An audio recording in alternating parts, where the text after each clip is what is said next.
Ini kan orang mesti merasa tabu. Sepertinya itu kadang-kadang saya tuh merasa gimana ya. Saya menjelaskan ini karena dasarnya pengalaman, tapi kadang-kadang ini dianggap sebagai suatu pembodohan atau dianggap sebagai sesuatu hal yang nggak mungkin gitu loh. Bahwa bahan jantan yang kita pilih itu harus tepat walaupun dalam keadaan yang masih mentah. Walaupun teman-teman beli dari harga 50.000 atau 200.000, tapi teman-teman kan ini bisa memilih. Kalau namanya bahan terus cuma asal digacorin, ya kita ngomong efektivitas saja, jangan sampai konyol. Ini konyol, aku bilang ini konyol, benar-benar konyol gitu loh. Konyolnya gini, kalau beli bahan yang udah deket itu benar bagus, istilahnya double.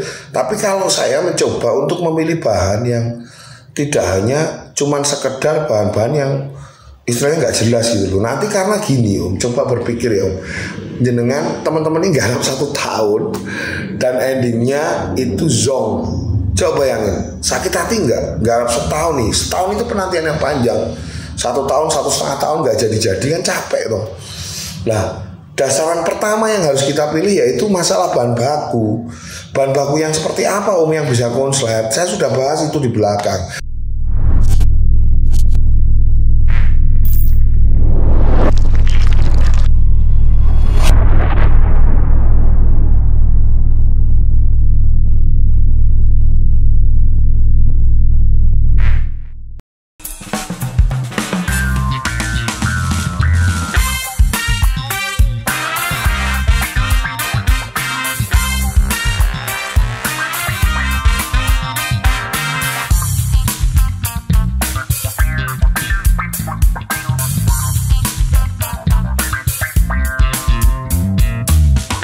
Halo, selamat pagi sahabat Excellent. Kembali lagi ketemu dengan saya, Aris Excellent. Hari ini saya pengen bahas sesuatu yang menarik karena saya lagi-lagi dapat inspirasi ketika saya habis mandi. Jadi begini teman-teman, saya pengen mencoba untuk memberikan edukasi bahwa kalau kita itu sebagai seorang pemain harus jadi pemain yang cerdas. Jangan cuma terprovokasi sama hal-hal yang mungkin dari teman-teman sendiri istilahnya memahami hal-hal yang nggak benar gitu loh. Moga-moga ini jadi satu masukan ya. Jadi saya akan mulai dari landasan saya berpikir gini. Saya mau bicara masalah gimana sih Om jantan kok nggak double-double kan gitu kan. Nggak double-double itu kenapa? Terus gimana cara istilahnya jantan kok susah banget untuk jadi konslet dan butuh waktu yang lama. Makanya pemilihan settingan dengan dilandasi dengan pemahaman ini sangat penting supaya kita nggak konyol, supaya kita nggak jadi orang yang istilahnya tidak efektif dalam mengerjakan sesuatu lah, apapun itu bentuknya. Sorry teman-teman, ini agak error. Dalam mengerjakan sesuatu, terutama dalam garap burung ya teman-teman ya. Makanya saya akan coba kasih landasan berpikir supaya nggak salah paham. Jadi kenapa sih Om kok jantan nggak double-double? Lah, saya kan sudah kasih pembahasan masalah bahan seperti apa yang bisa konslet di yang aku bilang viral itu loh. Saya kasih video di situ di vlog saya belakang nih, udah aku bahas. Jadi saya kasih video, saya kasih pembahasan bahwa ini loh bahan jantan yang bisa konslet, ini yang kemungkinan jadi konslet. Jadi dasar itu yang bisa diambil ketika kita menggarap burung supaya nanti jangan sampai teman-teman tuh nyesel sudah setahun garap burungnya nggak konslet. Saya mau kasih pemahaman seperti ini.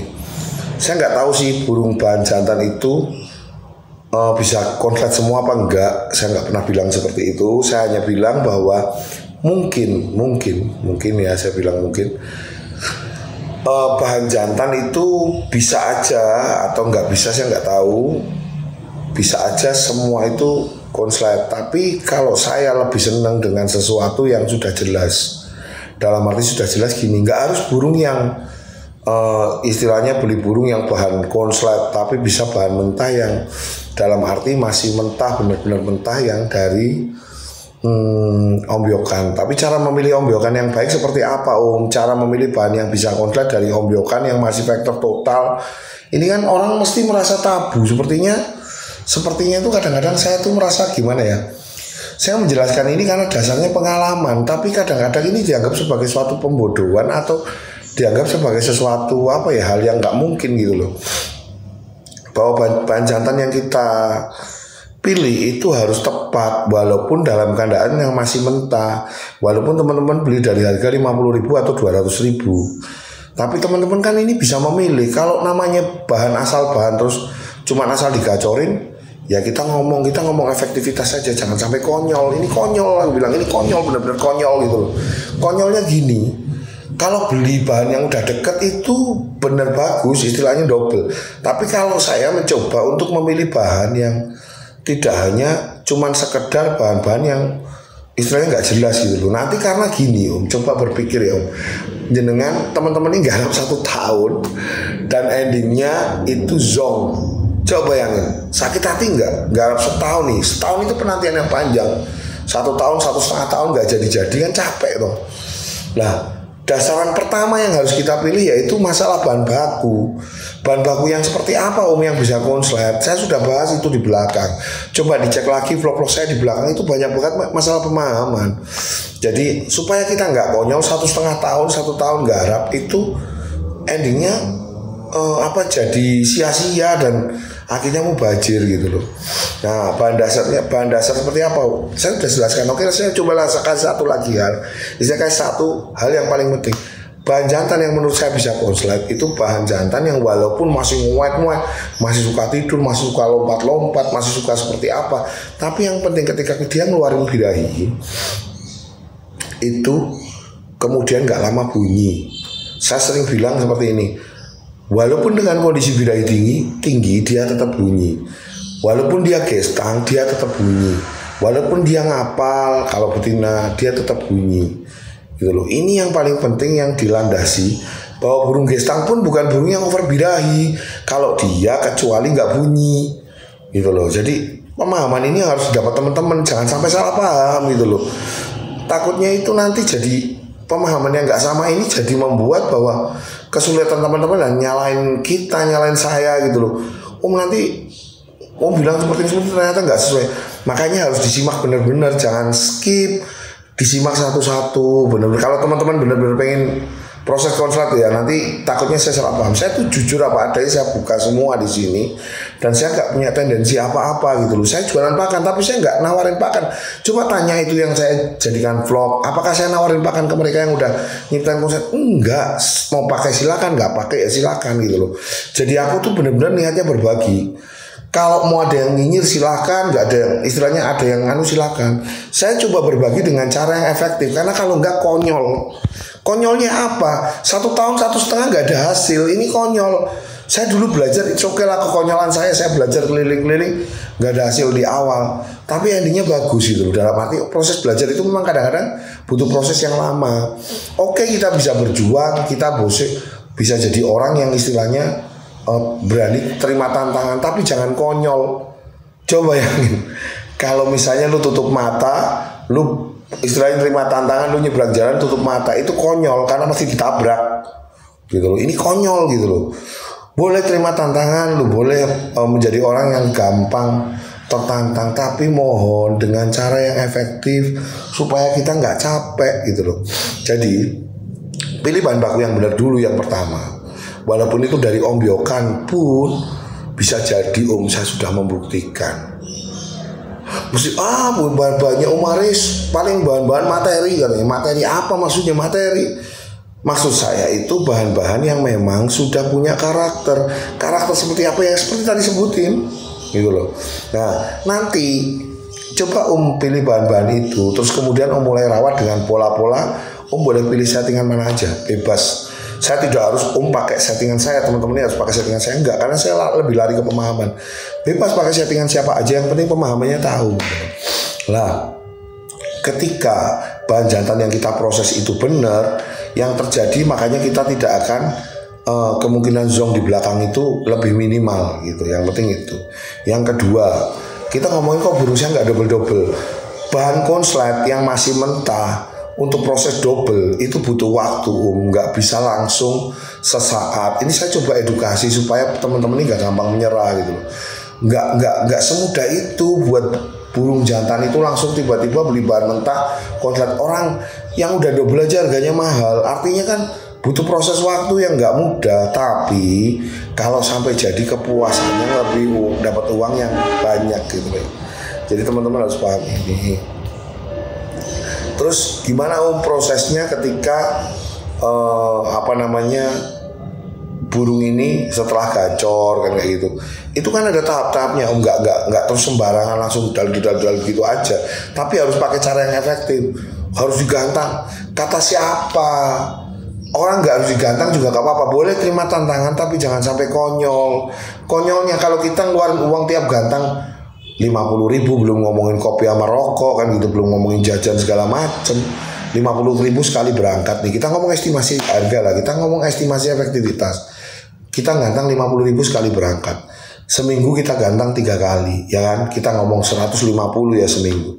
Terus sebulan berarti 600.000. Kalau itu dilakukan selama setahun berarti 6 juta. Lu bisa bayangin gak kalau burung itu selama setahun jadi tambah biaya 6 juta dulu. Kalau saya daripada buat gantang, oke lah lu main gantang burung yang sudah jalan, misalnya main vector atau main paut, tapi diselingi atau main murai lah istilahnya, tapi diselingi ngajak bahan itu main dulu, nggak usah harus digantang. Kalau digantang terus ngeluarin biaya segitu, bayangin aja lah, ini konyol gitu loh aku bilang. Ini konyol karena untuk lihat burung yang beda dari di rumah, untuk naikin emosi nggak harus digantang. Di dekat gantangan itu banyak burung-burung yang konslet, mungkin bisa deketin. Kita pakai cara yang efektif supaya kita jangan konyol gitu loh. Jadi banyak cara untuk kita membuat burung kita itu tidak harus kita mengeluarkan biaya terlalu over. Bicaranya bisa efektivitas, jangan sampai kita nuruti hal-hal yang nggak masuk akal gitu loh. Coba kalau orang itu nggak punya, bayangin beli 50.000 udah pemula ya kan. Terus istilahnya dia seorang pegawai toko yang hanya gajinya notabene cuma 1,2 lah, 1 UMR lah taruh kata. Buat gantang bisa habis itu, nanti bisa dapurnya itu jomplang. Akhirnya istri marah-marah cerai. Ini sayang, ini konyol gitu loh aku bilang. Ini konyol, bener-bener konyol. Kalau misalnya nih kita pekerja gajinya cuma 1,2 sekali berangkat 50.000, berapa kali berangkat tuh gaji habis gitu loh. Jadi mendingan daripada seperti itu, oke lah lu main ke lapang, rokok bawa dari rumah, atau nanti di sana ngopi atau syukur bisa bawa dari rumah. Saya ngajarin efektivitas karena saya bakul gitu loh.